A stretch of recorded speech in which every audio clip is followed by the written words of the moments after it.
ఆ స్త్రీ కళ్ళు తెరిచిన వెంటనే ఆమె తనను తాళ్లతో కట్టివేసి ఉన్నట్లు గుర్తించింది. అప్పుడే ఆమె దృష్టి పక్కనే ఉన్న బకెట్పై పడింది. ఆమె వెంటనే బకెట్ హ్యాండిల్ను తీసి దానిని సగం విరిచి పదునైన ఆయుధంలా మార్చింది. అప్పుడే ఒక వ్యక్తి గదిలోకి వచ్చాడు. కాని ఆ స్త్రీ కళ్ళు మూసుకుని ఇంకా స్పృహలేనట్టు నటించింది. ఆ వ్యక్తి ఆమెకు ఇంజెక్షన్ ఇవ్వడానికి వంగినప్పుడు ఆమె అకస్మాత్తుగా అతనిపై దాడి చేసింది. ఆమె అతన్ని తోసి స్పృహ తప్పేలా చేసింది. అతను ఎక్కువ సమయం స్పృహ లేకుండా ఉండడని ఆమెకు తెలుసు. అందుకే ఆమె వెంటనే అతని జేబులు తనిఖీ చేసి ఒక చిటికెడు తీసి తన సంకెళ్లను తెరిచింది. కాని ఆమె కత్తి తీసుకోవడానికి వెళ్ళినప్పుడు ఆ వ్యక్తి స్పృహలోకి వచ్చి ఆమె చెయ్యి పట్టుకున్నాడు. భయపడిన ఆ స్త్రీ వేగంగా అక్కడి నుండి పారిపోయింది. అతను అంత త్వరగా స్పృహలోకి వస్తాడని ఆమె ఊహించలేదు. ఆమె ఇటూ అటూ పరిగెత్తింది. కాని చివరికి ఆ వ్యక్తి ఆమెను పట్టుకుని ఇంజెక్షన్ ఇచ్చాడు.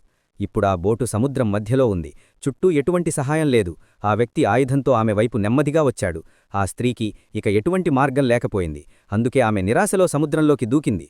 కాని ఇంజెక్షన్ ప్రభావం వల్ల ఆమె ఈత కొట్టలేకపోయింది. నెమ్మదిగా